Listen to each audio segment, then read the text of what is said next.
Welcome back, everyone, to the Ascended Thoughts podcast. I'm your host, Mr. Crane.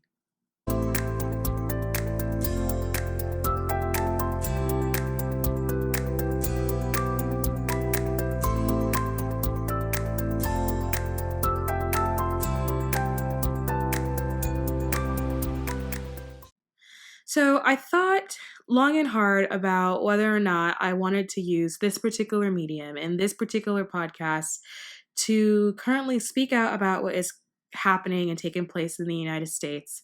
And I decided that if I did not do that, that it would be incredibly irresponsible. And so for those that don't know, in the United States, there was a man named George Floyd who was murdered at the hands of a police officer. There was one police officer that knelt on his neck for 9 minutes while other three officers watched. They knew that he didn't have a pulse. He pleaded for air. He said he couldn't breathe.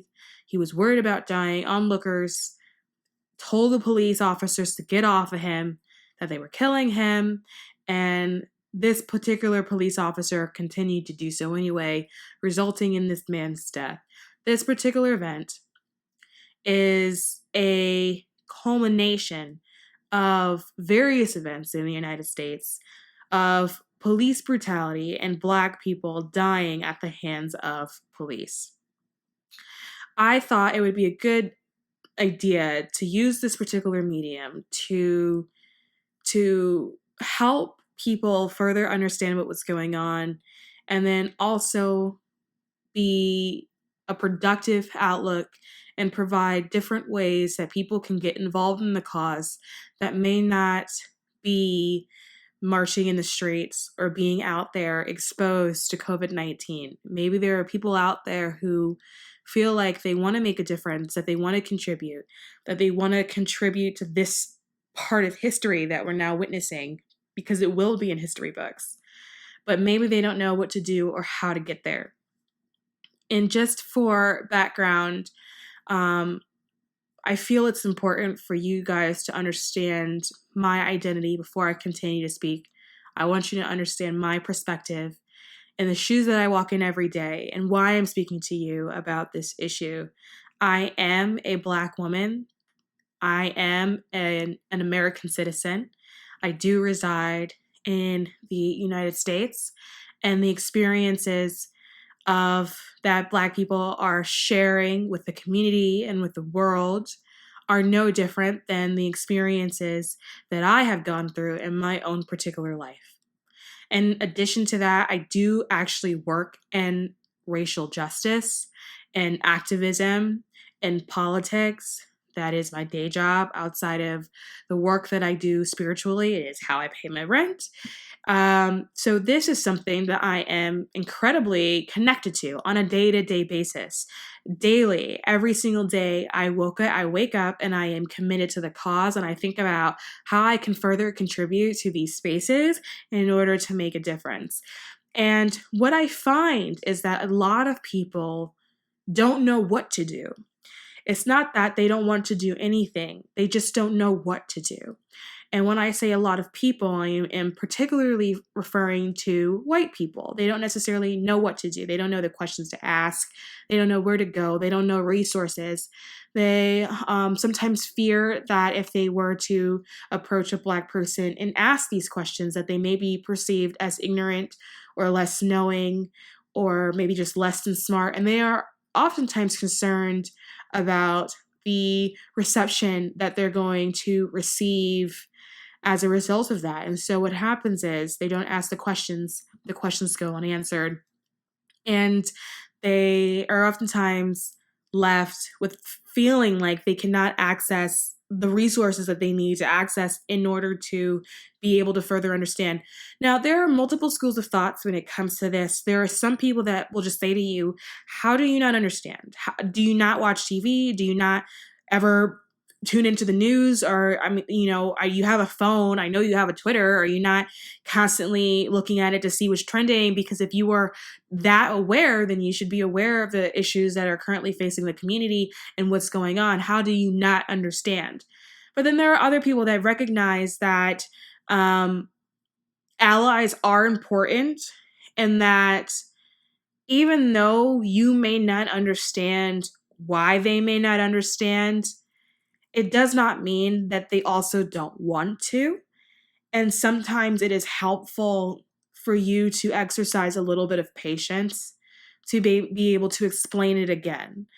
And I understand that this is such a difficult task to ask people to do, but sometimes it needs to happen in order for us to gather the size and the coalition that we need in order to properly affect change and to move things. Now, I don't want this podcast episode to be incredibly long. I just kind of want it to be a helpful thing that you can listen to maybe get some other ideas on what you can go through. Maybe people that are not in the United States right now that are observing from other countries that want to be involved. There are a number of ways that you can help what is happening currently in the United States. Obviously, the first way that you can help is to donate. The protesters that are out in the street right now, not just Black people, a lot of white people. When I watch the crowds, to see the demographic is absolutely amazing. It's so many people. It's so amazing to see that many different kinds of people that are coming together to push for change. So these people that are being arrested while protesting, a lot of people might not know, but the lowest sentence that a lot of these people are getting, they're being sentenced to 90 days in jail and $1,000 fine. And there are numerous organizations and numerous nonprofits that are gathering bail funds in order to help get these protesters out of jail, because protesters are being locked up every single day. And so one way that you can help is to donate to various bail funds in various parts of the United States. And this money does go to help these protesters get out of jail as soon as they become locked up by the police, by the National Guard, by the military that Donald Trump has used to turn against his own people.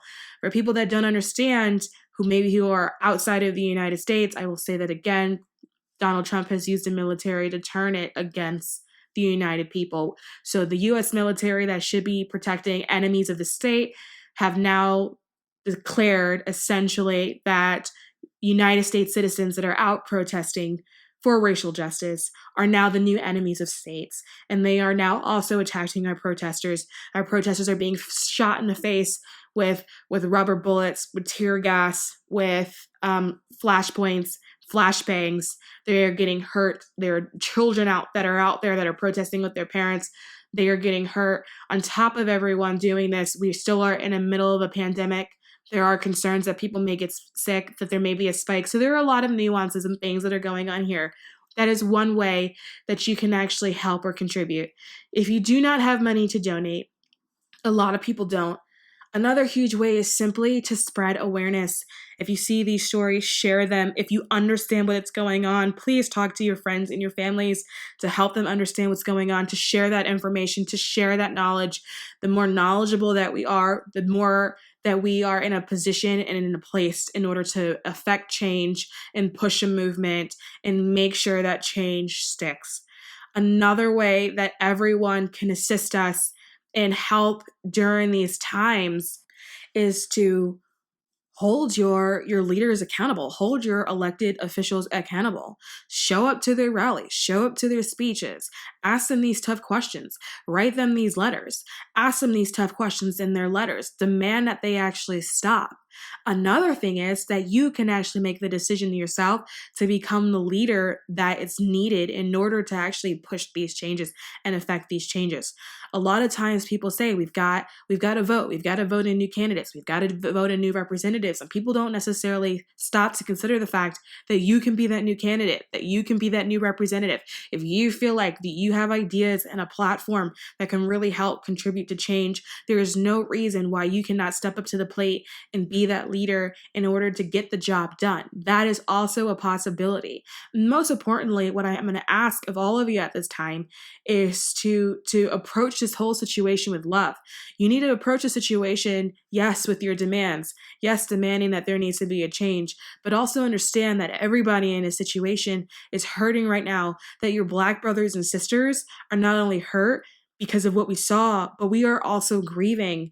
There needs to be an understanding that when we see another one of our own murdered like that, that it is a reminder of how close we are to experiencing that same thing. It is a reminder that we all have, that we share throughout the community, that when we step out of our front door in the morning, that it is a possibility that we may not come back. And so this is a reality that Black Americans face every day. And when we are confronted with these situations, what you're being met with is 400 plus year of anger due to oppression and systemic racism, and also 400 plus years of grief and sadness and anger. And so I ask that instead of approaching the situation or approaching those people and immediately saying, well, I don't understand, or they seem angry or aggressive, understand where that pain is coming from. When you are dealing and you're working with your white counterparts, understand that from their perspective, that there still may be a little bit of confusion that's there, right? There also may be a little bit of guilt, a little bit of white guilt that they're trying to come to terms with, because they probably deep down knew that this was an issue that was going on, but based off of how society is set up, they were able to ignore it or move past it or move on because it didn't necessarily affect them directly. And now they're being presented with a situation where it is affecting them directly, and they have to observe it, and they have to honor it, and they have to make a decision whether or not they want to do something about it. And if you take all of those energies and you put them all together, you have a pot of just really intense energies and really intense emotions. So when you're doing this, have enough knowing within yourself, and allow yourself to sort of ascend what it is that you're being faced with, and understand that every response that you're going to get about what you think or how you feel about the situation may not be met with a response that you would like to get back, and that you have patience in that situation, and that you have the knowledge to know whether or not this is a person that you need to continue to talk to or deal with, or whether or not you will be able to make more of a change moving on from that person, or partnering up with somebody else. All of those things can happen in the same space, and you can be patient through all of that. And most importantly, we need to continue to ascend what's going on, and look at it from the viewpoint of love.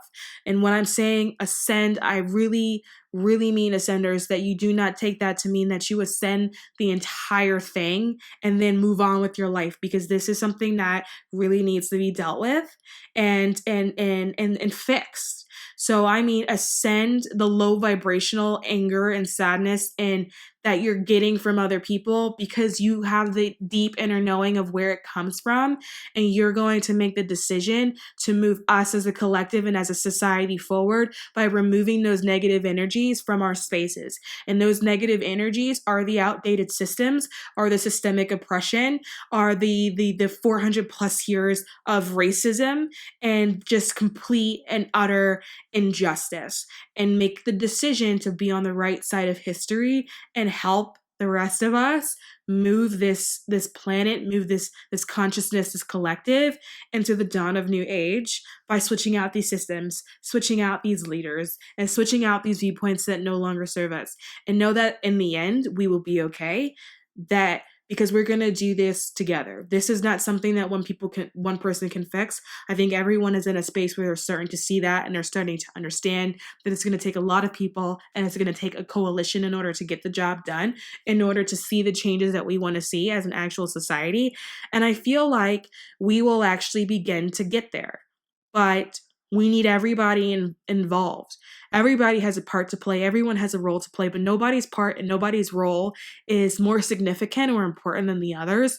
We all can do something about it. If you can't donate to these nonprofit organizations that are fighting for racial justice, then maybe consider donating to the bail funds to get the protesters that are doing this out of jail, because they are facing 90 days and $1,000 fine. If you don't have the money to do that, which a lot of people don't right now, we are still in the middle of a pandemic. You may not be able to afford that. Please share all of this information. Please share the bail fund information. If you know somebody that can potentially donate, write letters to your elected officials, vote them out if that's what it's going to take in order to get the job done. Run for office yourself, educate yourself, read up on it, and ask those questions, and don't be afraid to have these tough conversations, because change is not comfortable, and so a lot of these conversations won't be comfortable, but we cannot fix or change anything if we don't have them.